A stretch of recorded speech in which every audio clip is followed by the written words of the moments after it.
कृष्णपुर का अजीब गांव। भाग 1।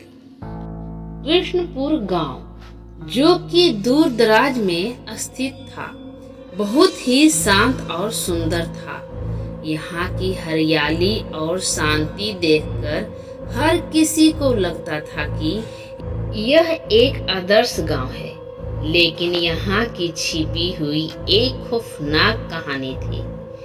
गांव के बुजुर्ग अक्सर इस गांव को लेकर अजीब बातें करते थे।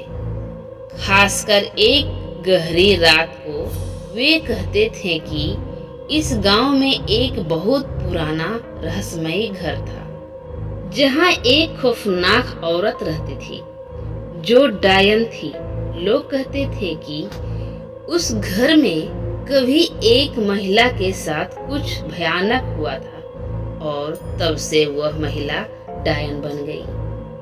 प्राची और अंश एक नवविवाहित जोड़ा नए जीवन की शुरुआत करने के लिए इस गांव में पहुंचे थे।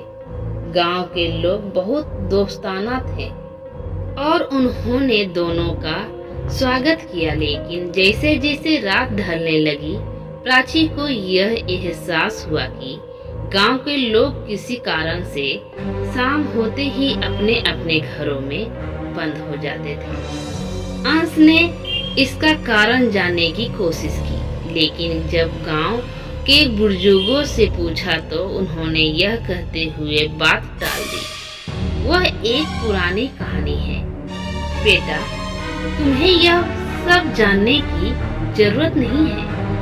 लेकिन प्राची को इस बात से संतुष्टि नहीं हुई। उसे लगा कि यहाँ कुछ तो रहस्यमयी है और उसने अंश से कहा, मैं इस कहानी के बारे में और जानना चाहती हूँ। हमें वह घर देखना चाहिए। अंश ने उसे समझाया, तुम ठीक कह रहे हो, लेकिन हमें यह नहीं भूलना चाहिए कि इस गांव में रात होते ही हर कोई घर के अंदर क्यों चला जाता है।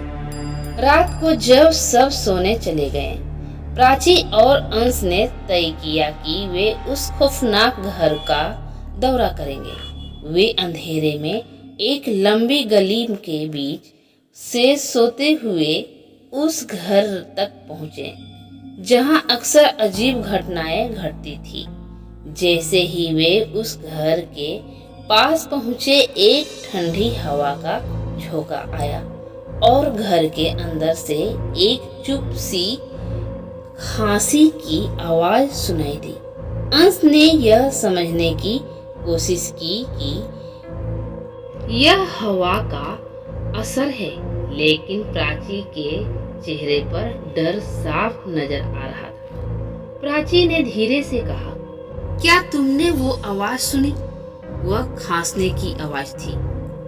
अंश ने मुस्कुराते हुए कहा, तुम बहुत सोचती हो प्राची। लेकिन वह भी अब अंदर से घबराया हुआ था।